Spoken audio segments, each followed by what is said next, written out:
கார்த்திகை தீபத்துக்கு ரெடி ஆகலாமா?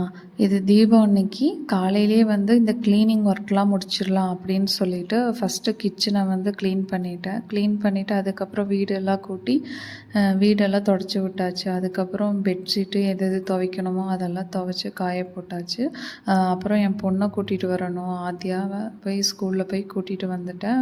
அதுக்கப்புறம் வந்து என் 2வது பொண்ணு ஆர்யாவை குளிக்க வச்சுட்டு அதுக்கப்புறம் நானும் குளிச்சுட்டு அதுவே ஒரு ஈவினிங் 3:00 4:00 ஆயிடுச்சு. அதுக்கப்புறம் மேலே நான் காலையிலேயே வந்து உளுந்து ஊற வச்சுருந்தேன் உளுந்து வடைக்காக.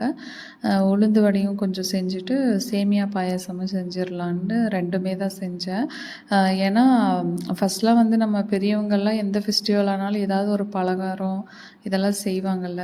அதனால் நாமளும் ஏன் செய்யாமல் இருக்கணும்? அதெல்லாம் செஞ்சால் தான் நம்ம குழந்தைங்களும் வந்து ஓகே ஒரு ஃபெஸ்டிவல் அன்னைக்கு இதை மாதிரி விஷயம்லாம் செய்யணும் அப்படிங்கிறது அவங்க மைண்டில் வந்து தூண்டும். அதனால தான் வந்து எவ்வளோ லேட் ஆனாலும் பரவாயில்ல, எல்லாமே வந்து சிறப்பாக செஞ்சிடலாம் அப்படின்னு சொல்லிட்டு எல்லாமே செஞ்சாச்சு. தென் 26 மணிக்கு திருவண்ணாமலை தீபம் பார்த்துட்டு தீபம் வாசலில் ஃபஸ்ட்டு வச்சுட்டு சாமி கும்பிட்டு அப்படியே வந்து கார்த்திகை தீபத்தை சூப்பராக கொண்டாடியாச்சு.